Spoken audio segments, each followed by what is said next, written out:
अरे आश्चर्य होता है, झूठ बोल करके तुम सोच रहे हो हम संभाल लेंगे। नहीं नहीं, झूठ तुम्हारा नाश कर रहा है, तुम्हें पता नहीं। जिस जिह्वा से नाम जप कर रहे हो, अगर नाम का विशेष फल प्राप्त करना है, जल्दी फल प्राप्त करना है, आपको दुखों से बचना है, पाप भस्म करना है, तो झूठ बोलना बंद कर दीजिए। क्या बिगड़ जाएगा आपका? सच्ची बोलने में क्या बिगड़ जाएगा? सच्ची बोलना शुरू करोगे, हिम्मत नहीं रह जाएगी पाप करने की। ये जो पाप करने की तुम्हारी हिम्मत पड़ रही, झूठ बोलने के कारण पड़ रही। नहीं, असत्य संपातक पुंजा, सबसे बड़ा पाप झूठ बोलना। उससे क्या होता है? हर चीज हम छुपाना चाहते, किससे? उस सर्वज्ञ परमात्मा से, गुरुदेव से। नहीं, झूठ नहीं। नाम इसीलिए नहीं चल पा रहा। थोड़ी दिन नाम चलाएंगे, छूट जाएगा, क्योंकि आप झूठ बोलते हैं, पापाचरण करते हैं। अगर नाम को चलाना है तो नारायण स्वामी जी कह रहे हैं, पहली बात मौन का आश्रय लीजिए, कम बोलिए, अधिकतर चुप रहना सीखिए, तभी नाम चला पाएंगे। जो कार्य कर रहे हैं आप उस पर ध्यान दें, उस कार्य को एकाग्रता पूर्वक करें, वाणी को मौन रखें, उस वाणी से धीरे धीरे नाम उच्चारण करें। कम से कम 24 घंटे में 4 घंटे मौन का तो सबको अभ्यास कर लेना चाहिए। 24 घंटे में 4 घंटे मौन का। तो ऐसे ऐसे बुद्धिमान हो कहेंगे हम 6 घंटे मौन रहते हैं। कब? बोले जब सोते हैं तब। आप 4 घंटे कह रहे, हम 6 घंटे मौन रहते हैं। 24 घंटे में हम 6 घंटे मौन रहते हैं। बहुत बुद्धिमान है।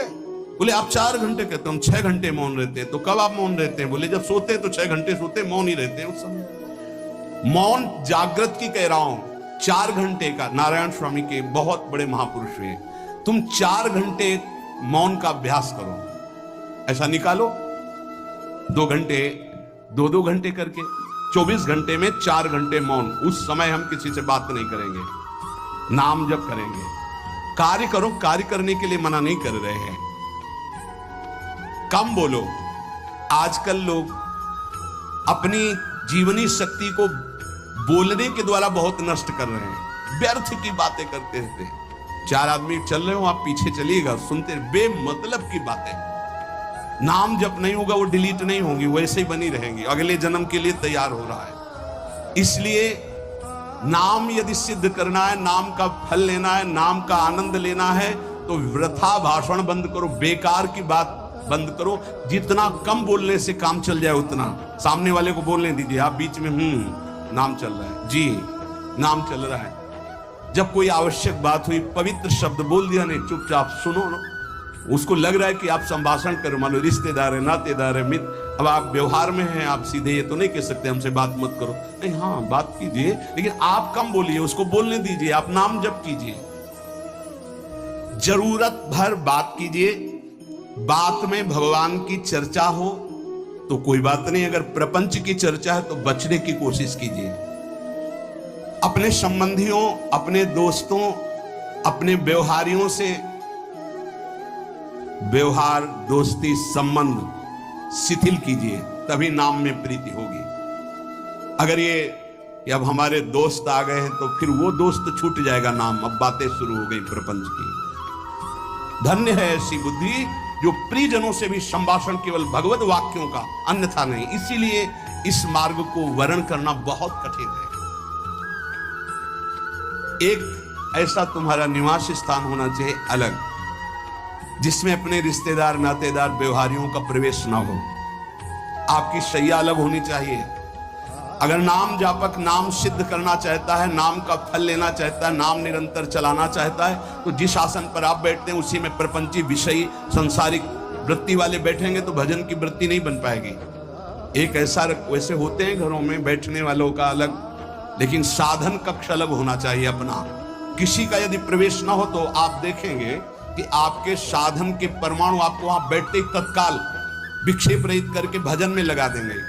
अगर घर में ऐसा कुछ ना हो तो एक आसन अपना अकेला रखिए, जिस पर आप शयन करें वो आसन केवल आपका ही होना चाहिए। अगर वो सार्वजनिक बैठने के लिए ही है, ऐसी व्यवस्था नहीं, तो आसन समेट कर अपना अलग रख दीजिए और दूसरे आसनों पर बैठा लिए। फिर वो आसन हटाकर जब आप शयन करें तो आपका आसन होना चाहिए। इसका बहुत बड़ा प्रभाव पड़ेगा। कोई भी ऐसा दृश्य या पुस्तक ना पढ़ें जो वासनात्मक हो और प्रभु के नाम से आपको विमुख कर दे।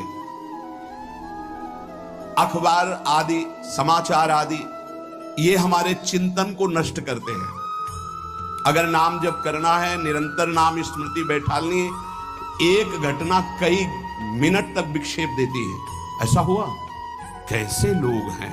अब उसमें तो समाचार ही हो रहे हैं, सैकड़ों बातें हो रही, पेपर है तो सैकड़ों बातें लिखी हैं, क्या क्या, अब वो सब दिमाग में भर गई। इतना व्यसन है किसी किसी को पेपर पढ़ने का, समाचार पत्र पढ़ने का, कि सुबह होते ही वो विरह में रहते हैं कि पेपर आ जाएगा। आया, मिला, तो ऐसी एकाग्रता से पढ़ते हैं जैसे वेदांत चिंतन करने वाला वेदांत चिंतन। चश्मा लगा, चाय रखी, ठंडी हो रही, उससे मतलब बीच बीच में चाय और चश्मा से पेपर, और पूरे दिमाग में वही। अब क्या करेगा, जो पढ़ा है उसका चिंतन बनेगा, वही बोला जाएगा। अब जहां चार मिले तो तुम्हें पता है, उत्तर प्रदेश में ये हुआ, मध्य प्रदेश में ये हुआ, चर्चा दिमाग। नाम जापक पूज्य श्री नारायण स्वामी के।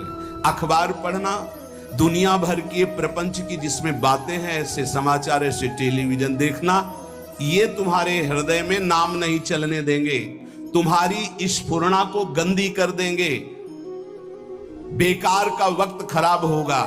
इसलिए अगर आपको पढ़ना ही है तो धार्मिक ग्रंथों को पढ़िए, अपने इष्ट संबंधी ग्रंथों को पढ़िए नाम जपने के लिए। किसी को कभी वचन न दें। पांचवा, बहुत बहुत पॉइंट की बात करें, यदि आपने किसी को वचन दे दिया और पूरा नहीं किया तो भजन का फल वहां जाएगा, ध्यान रखना। यही हमसे सब त्रुटियां होती रहती है अपने लोगों से। जाओ आज से बाद वचन दे दिया, हम ऐसा नहीं करेंगे, नहीं करेंगे चाहे मर जाएं। और अपने लोग ऐसे फिसड्डी हैं कि शाम के वचन देते हैं और सुबह फिसल जाते हैं। 2-4 दिन बहुत चला, फिर फिसल जाते हैं। बोले कसम से आज से ऐसा नहीं करेंगे। तो आप इसको खिलवाड़ न समझें, आपके सुकृत नष्ट हो रहे हैं, वासना आपके सुकृतों को नष्ट कर रही।